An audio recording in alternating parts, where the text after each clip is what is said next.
Hello student. ইংরেজি grammar নিয়ে আমাদের অনেক ভীতি কাজ করে বা অনেকে আমরা ইংরেজি গ্রামারের ডিটাও বুঝি না।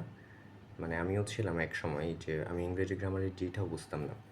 তো অনেক স্যারদের ইনস্ট্রাকশন ফলো করে এবং নিজে রিসার্চ করে মোটামুটি যতটুকু বুঝি আমি ততটুকু শেখানোর চেষ্টা করব। আমরা ইংরেজি গ্রামারটা বুঝি না মূলত এর মূল কারণ যেটা সেটা হচ্ছে আমরা জানি না কোথা থেকে শুরু করতে হবে এবং কোথায় গিয়ে শেষ করতে হবে।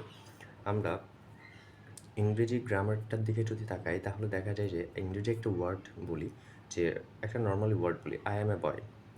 এই একটা সেন্টেন্সে একটা সেন্টেন্সের মধ্যে কয়েকটা ওয়ার্ড থাকে, কয়েকটা ওয়ার্ড একসাথে মিলেই একটা সেন্টেন্স তৈরি হয়।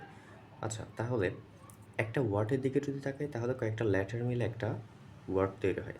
এখন আমাদের গ্রামার কোথায় লুকিয়ে আছে? আমাদের গ্রামার লুকিয়ে আছে এক একটা লেটারে, অ্যালফাবেট থেকে, একদম বেসিক থেকে শুরু করছি আমি। এক একটা লেটার থেকে আমাদের গ্রামার আসে এবং একটা ওয়ার্ড থেকে গ্রামার থাকে, তারপর একটা সেন্টেন্সেও গ্রামার থাকে। তো এখন আমি যদি একেবারে বেসিক পয়েন্ট থেকে বলি, অবশ্যই সবাই আমি জানি যে অ্যালফাবেট জানেন। তাহলে এখন আসি লেটারের মধ্যে কিছু বেসিক থাকে, যেমন হচ্ছে ভাওয়েল কনসোনেন্ট, তারপর একটা ওয়ার্ডে থাকে হচ্ছে তোমার পার্টস অফ স্পিচ বা ব্লা ব্লা, আরও অনেক টপিকস থাকতে পারে। তো এই বিষয়গুলো নিয়ে আমি পরবর্তীতে আমার যে সিরিজ দিব, একটার পর একটা ভিডিও এক একটা টপিকস নিয়ে আমি আলোচনা করব।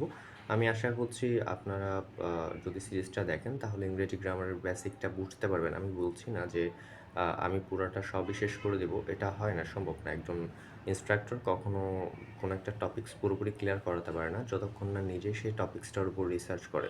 তাই আমার কাজ হবে যে আমি ইনস্ট্রাক্ট করা যে কোথা থেকে শুরু করতে হবে এবং কোথায় শেষ করতে হবে বা কীভাবে কী প্রসেস সেটাই শেখাবো। কারণ আহ, এটা আমিও সাফার করেছিলাম একটা সময়, আমি নিজেও জানতাম না যে কোথা থেকে শুরু করবো আর কোথায় গিয়ে শেষ করব। সেজন্য আমার পরবর্তী সিরিজগুলোতে আমি এক একটা টপিকস নিয়ে বা কোথা থেকে শুরু করতে হয় কোথায় শেষ করতে হয় ওটা নিয়ে ডিটেলসে কথা বলবো এবং এক একটা টপিকস নিয়ে কথা বলবো। আমি আশা করছি আমার সিরিজটা দেখলে আপনারা বুঝে যাবেন বা এই রোড ম্যাপটা যখন পাবেন তখন নিজেরাই এটা নিয়ে রিসার্চ করতে পারবেন যে গ্রামার কোথা থেকে শুরু করা উচিত, কোথায় শেষ করা উচিত।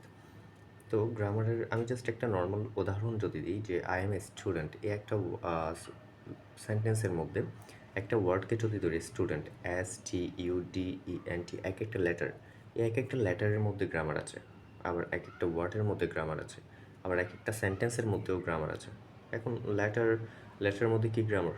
লেটারের মধ্যে হচ্ছে ভাওয়েল কনসোনেন্ট, ওয়ার্ডের মধ্যে parts of speech, Sai level, অনেক কিছু আছে, জেন্ডার, পার্সন, এরকম অনেক কিছু আছে। তারপর একটা সেন্টেন্সের মধ্যে হচ্ছে সবচেয়ে ইম্পর্ট্যান্ট, মানে গ্রামারের ইম্পর্ট্যান্ট পার্টগুলো এইখানে লুকিয়ে আছে।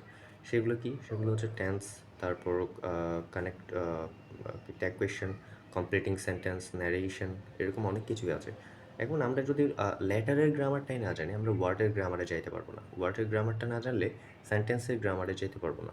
তো আমার মূল কাজটা হবে যে আমি প্রথমে লেটারে যে গ্রামারটা থাকে ভাওয়েল কনসোনেন্ট, ওটা নিয়ে আমার পরবর্তী ভিডিওটা দেওয়ার চেষ্টা করব। এবং এর পরবর্তী আস্তে আস্তে ধাপে ধাপে ওয়ার্ডে যে গ্রামারগুলো থাকে, person, gender, parts of speech, এগুলোতে যাওয়ার চেষ্টা করব।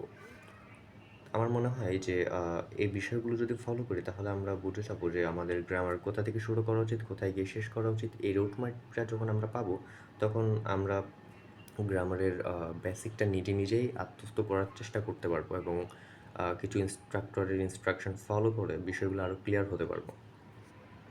আজকে এতটুকুই। ধন্যবাদ।